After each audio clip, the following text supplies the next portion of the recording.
Good morning বন্ধুরা, আপনারা কেমন আছেন? আশা করি সবাই ভালো আছেন। আমিও ভালো আছি। আবার নতুন একটি ব্লগে আপনাদেরকে অনেক অনেক স্বাগত জানাই।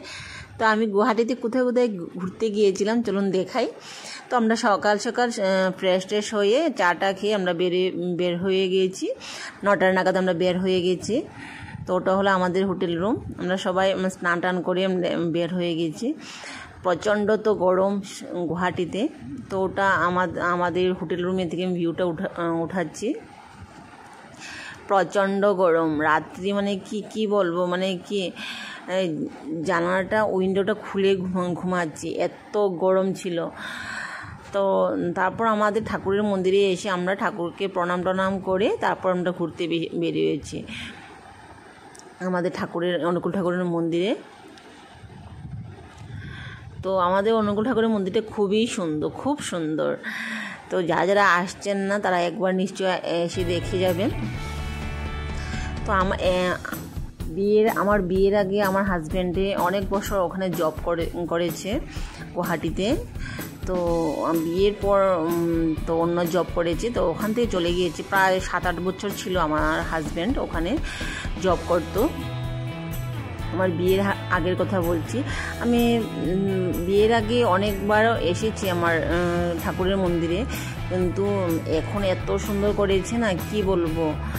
সব দিকে ফেসিলিটি করে দিয়েছে, মানে অ্যাভেলেবল জল আছে, কারেন্টের সুবিধা আছে, কোনো প্রবলেম নেই, ওয়াইফাই কানেকশন আছে।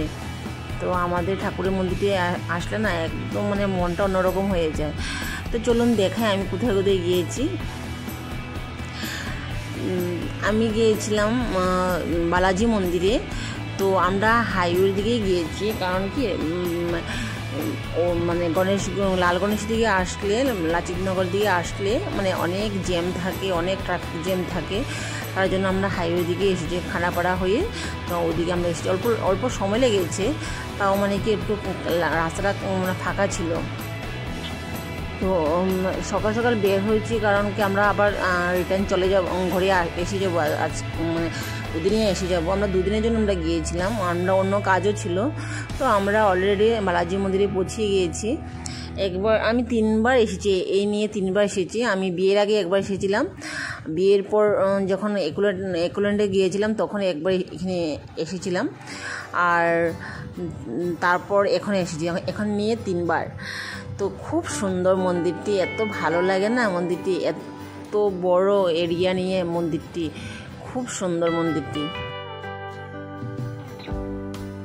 আর আগে মানে কি প্রথমে একবার যখন এসেছিলাম, মানে আমার বোন এসেছিল বিয়ের পর, তখন মানে 8টার সময় বন্ধ হয়ে যায়, ওটা আমরা জানতাম না, রাত্রি 8টার সময় বন্ধ হয়ে যায়। আর সকাল থেকেই খোলা থাকে, সকাল 8টা থেকেই খোলা থাকে, কিন্তু রাত্রি আবার 8টার সময় বন্ধ হয়ে যায়। তো একবার আমার বোনকে নিয়ে এসেছিলাম, আমার বোনের একজন ছিল। তো ও মানে এসে দেখি মানে কি মন্দিরটি বন্ধ হয়ে গেছে, গেটটি বন্ধ হয়ে গেছে একদম। মানে সন্ধ্যা রাত্রে এসেছিলাম, 8টার সময় তো বন্ধ হয়। তো একদম মানে খারাপ লাগছে, রাত্রিবেলা দেখে না ভিউটা আরও সুন্দর লাগে দেখতে। আর যখনই আমি আসি না ওর মন্দিরে, সব সময় লোকজন, অনেক ভিড় থাকে। আর ওখানের ভিউটা এত সুন্দর, সাইডের দিকে দেখুন পাহাড় দেখা যায়। যারা গুয়াহাটিতে মানে আসছেন না, যখন আসবেন এই বালাজি মন্দিরে একবার নিশ্চয়ই ঘুরে যাবেন, খুব ভালো লাগবে। আর ওখানে একবার আমার বিয়ের আগে কথা বলছি, এত টেস্টি লাড্ডু মানে খেয়েছি না, একটা 50 টাকা করে লাড্ডু ওখানেই পাওয়া যায়। ওখানে মানে ড্রাই ফ্রুটস দিয়ে বানায়, ঘি দিয়ে বানায়, এত বড় বড় লাড্ডু, মানে পেট ভরে যায়। আর মন্দিরের ভিতরের দিকে মানে মোবাইল ফটোশ্যুট করা এলাও না, ক্যামেরা দিয়ে হোক বা মোবাইল দিয়ে হোক, মানে ফটোশ্যুট করা এলাও না। তো সবাই বাইরের দিকেই ফটোশ্যুট করে। খুব ভালো লাগে মন্দিরটিতে আসলে, এত নিট অ্যান্ড ক্লিন মন্দিরটি দেখুন, এত লোকজন। আমরা সোমবারে এসেছিলাম, তাও দেখুন এত লোকজন, বাইরে থেকেও মানুষ এসে ওখানে ঘুরে যায়। খুব সুন্দর, আর ওয়েদারটা খুব সুন্দর ছিল, এত রৌদ্র ছিল না। কিন্তু রৌদ্র থাকলে মানে পাকাতে পাড়া দেওয়া যেত না, খালি পায়ে হাঁটতে লাগে। দেখুন এত সুন্দর ওয়েদারটা করছে না, না রৌদ্র না বৃষ্টি, এত সুন্দর ওয়েদারটা করেছে, মানে ক্লাউডলি ওয়েদার করে রেখেছিল দিনটা। এতদিন পরে সুযোগ পেয়েছি আমার হাজবেন্ডের লোকে ঘোরার। তো আমি ভাবছি যে গুয়াহাটি যখন যাচ্ছি, মানে অন্য কাজেও এসেছিলাম আমরা, তো গুয়াহাটি যখন আসছি তো বালাজি মন্দিরে নিশ্চয়ই যাব। তো আমার ছেলে দেখুন মানে পাগলের মতো ঘুরতেছে, ওদিক থেকে ওদিক দৌড়াচ্ছে, ওদিক থেকে ওদিক দৌড়াচ্ছে। রাত্রিবেলা দেখতে না এত সুন্দর লাগে এই মন্দিরটি এত ভালো লাগে, মানে কি বলবো, এত সুন্দর লাগে মন্দিরটি। আর এইবার এসে দেখি ওখানে একটা রেস্টুরেন্টও খুলেছে, মানে ওখানে তো যে বালাজি মন্দির মানে কি সাউথ ইন্ডিয়ান মানুষই বেশি পূজা টুজা করে, তো ওখানে সাউথ ইন্ডিয়ান একটা রেস্টুরেন্ট খুলেছে। ওখানে ধোসা ইডলি এগুলো পাওয়া যায়, এত টেস্টি বানায় না ধোসাগুলো, মানে কি বলবো, এত টেস্টি বানায়। তো আমরা ব্রেকফাস্ট ওখানেই করেছি। এর আগের কথা বলছি, একবার এসেছিলাম ওখানে, তো প্রচণ্ড বৃষ্টি ছিল, বৃষ্টিতে ভিজে ভিজে আমরা ওখানে ঘুরছি। মানে আমরা কি অন্যান্য লোকেরাও ওখানে বৃষ্টিতে ভিজে ভিজে ঘুরছে, যা বৃষ্টি ছিল, মানে সম্পূর্ণ কাপড় ভিজে গিয়েছিল, এত বৃষ্টি ছিল। অনেক সময় এখানে ছিলাম, বৃষ্টি কমার পর আমরা ওখান থেকে চলে গিয়েছিলাম। দেখুন এত লোকজন হয়, অফিস যারা বাইরে থেকে আসে তারা ওখানে নিশ্চয়ই একবার ঘুরে যাবেন। মানে খুব সুন্দর মন্দিরটি, মানে বালাজি মন্দির মানে কি সাউথ ইন্ডিয়ান স্টাইলে ওই যে মন্দিরটি মানে বানানো, মানে খুব সুন্দর মন্দিরটি। সাউথ ইন্ডিয়ান মানুষ যারা যেখানে আছে তাদের মন্দিরগুলো দেখতেই অন্যরকম লাগে, মানে ওদের হাতের কাজগুলো দেখে না, মানে কি বলেন, নিখুঁতভাবে ওরা মানে কাজ করে। আর আমি যেখানে দেখেছি যে ওইরকম টাইপের মন্দির, মানে কি সুন্দর করে মন্দিরটি বানায় না, এত ভালো লাগে দেখতে। ক্ষুধাও পেয়ে গিয়েছিল, তো আমরা ওখানে ধোসা খেয়েছি। আর এত দাম, এখানে মন্দির আছে ঠিক, কিন্তু না ওখানে যে ধোসা বানিয়েছে না, ধোসা খেয়েছি যে মানে অনিয়ন গার্লিক দিয়েছে, মন্দির বলে কথা, ওখানে তো ননভেজের কোনো আইটেম না থাকার কথা না। তাও দেখিয়েছি যে ওরা মানে কি মন্দিরের ক্যাম্পাসের ভিতরে রেস্টুরেন্টটা আছে, কিন্তু না মানে পেঁয়াজ রসুনটা এড করেছে ধোসার মধ্যে। জানি না কেন এরকম, তারা মনে হয় ভাবে যে অনিয়ন গার্লিকটা গাছের একটা ফল ভাবে নাকি, সঠিক আমি জানি না। আর এখন না সিস্টেমটা অন্যরকম করে দিয়েছে। আগে যে মন্দিরের সাইডের দিকে মানে ব্রাঞ্চগুলি ছিল, এখন ওই যে এই পার্কের ভিতরে ব্রাঞ্চগুলি মানে রেখেছে। খুব সুন্দর মন্দিরটি, খুব ভালো লাগে দেখতে। আর এই সিজনে আসলে তো আরও ভালো লাগবে। ক্যাম্পাসের ভিতরে ঢুকতে হলে জুতো চপ্পল খুলে রাখতে হয়, তো ওখানে অনেক রেস্ট্রিকশন আছে। তো আমরা বালাজি মন্দির প্রায় আমরা 10টা নাগাদ এসেছিলাম, তো আমরা এখান থেকে বের হতে হতে প্রায় 12টা বেজে গিয়েছিল। অনেক বড় তো ক্যাম্পাসটা, তো আমার ছেলের জন্য আমি ভাবছি যে ফার্স্ট ক্রাই থেকে কিছু মানে ফার্স্ট ক্রাই স্টোর থেকে কিছু মানে ড্রেস কিনবো। তো ওখানে এত পছন্দ পাওয়া যায় নাই, কারণ কি পূজার কালেকশনগুলি আসে নাই। ভাবি যে এত বড় মেট্রো সিটি এখন পর্যন্ত পূজার 1 মাসও নেই, এখনও পূজার কালেকশনগুলি আসে নাই, আমি শুনে স্ট্রেঞ্জ হয়ে গিয়েছি।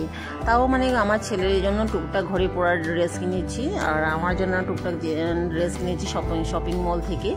তো আমরা বিগ বাজারে এসেছিলাম, আগে বিগ বাজার ছিল, এখন স্মার্ট বাজার করে নিয়েছে। তো আমার হাজব্যান্ডের বেশিরভাগই ওখান থেকে মানে শপিং করতো, মানে বিয়ের আগের কথা বলছি, ও যখন ওখানে ছিল গুয়াহাটিতে ছিল, ম্যাক্সের থেকে আর বিগ বাজার থেকে শপিং করতো। আর খুব ভালো ভালো মানে পাওয়া যায় ড্রেসগুলি। বেশিরভাগ ভিড় হয় সন্ধ্যার দিকে ভিড় হয়, সবাই মানে কোচিং ক্লাস থেকে বা টিউশন থেকে বা অফিস শেষ করে ওখানে এসে মার্কেটিং করে বা শপিং করে। তো আমরা দিনের বেলায় এসেছিলাম, তো দেখুন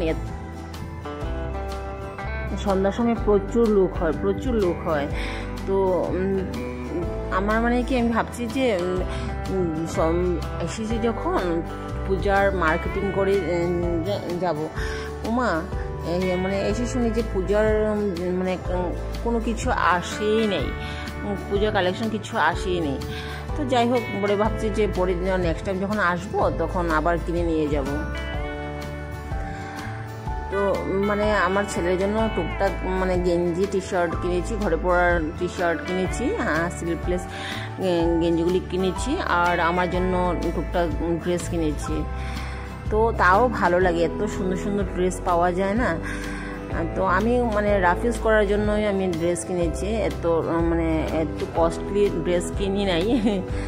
এর আগে আমার হাজবেন্ডে ওখান থেকে আমার জন্য একটি মানে কুর্তি নিয়েছিল, এত সুন্দর কুর্তিটি ছিল না, অনেক দিন আমি পরেছি, মানে এত সুন্দর ছিল। কটনের মধ্যে একটা কুর্তি ছিল, কুর্তি প্যান্ট ছিল, এত সুন্দর ছিল না, প্যারট কালার ছিল, এত ভালো লাগছে। অনেক দিন আমি পরেছি, এতটুকু ডিসকালার হয় না, ছিঁড়ে না, এত ভালো কাপড়গুলি পাওয়া যায়। আর আমার ছেলে সানগ্লাসের জন্য ও ব্যতিব্যস্ত হয়ে গিয়েছে। তো আমি বলছি, বাবা তোমার ওখান থেকে আমি দেবো না, আমি তোমাকে ফার্স্ট ক্রাই থেকে ফার্স্ট ক্রাই সব অনলাইন থেকে আমি কিনে দেবো। তো ও মানে কি না, ওর সানগ্লাস লাগবে। তো কটা দোকান আমি ঘুরেছি যে ওর জন্য আমি সানগ্লাস পাই নাই। তো ওকে আমি বুঝ দিয়েছি যে তোমাকে আমি অনলাইন থেকে কিনে দেবো। আগের ব্লগে আমি বলছি না, আমার ছেলে কোথাও আসলে কিছু খায় না, ভাত তো মুখিয়ে দেয় না। তো ওখানে আমি একটা কেক কর্নার একটা দোকানে এসেছিলাম। তো ওখানে এসে ও লালমোহন খেয়েছে, আর একটা কেক খেয়েছে, আর জুস একটা খেয়েছে, রিয়েল জুস একটা খেয়েছে, আর কিছু খায় নাই। এত মানে কি কোথাও আসলে না ও মানে কি খাওয়া দাওয়া ছেড়ে দেয়। তো ওখান থেকে আমরা ঘরের জন্য টুকটাক খাওয়ার জিনিস কিনেছি। আমার ছেলে জুস খাচ্ছে। আর বাইরে দেখেছি কি সুন্দর সুন্দর কলা উঠেছে, তো আমরা কলা অল্প কিনেছি রাস্তাতে খাওয়ার জন্য। আর কিনেছি অল্প আপেল কিনেছি, কেনার পর তারপর আমরা চলে এসেছি। আমার ভিডিও যদি ভালো লাগে প্লিজ কমেন্ট করে জানাবেন। Bye bye.